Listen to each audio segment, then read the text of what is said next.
इस वक्त की सबसे बड़ी खबर बेतिया से आ रही है। एसएसबी जवानों से भरी बस अनियंत्रित ट्रक से टकरा गई है। लौरिया और जयमंगलापुर के बीच यह हादसा हुआ है। सड़क हादसा में 6 एसएसबी की जवान घायल हो गए हैं, तो वही ट्रक चालक को गंभीर रूप से चोटें लगी है। कोहरे के कारण यह हादसा हुआ है।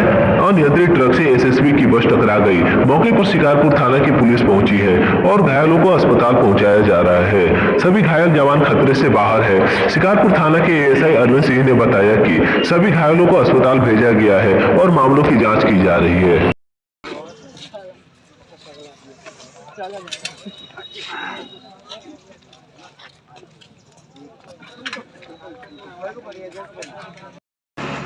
एसएसबी का जवान कहीं जा रहे थे और उधर से ट्रक आ रही थी, टक्कर हुई है।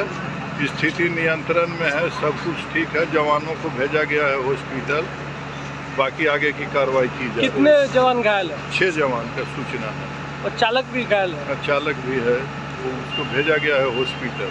कहाँ का मामला है? जयमंगलापुर, शिकारपुर थाना अंतर्गत।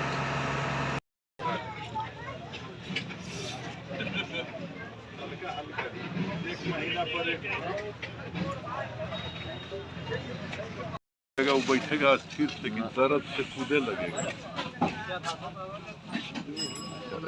तो हटा ठीक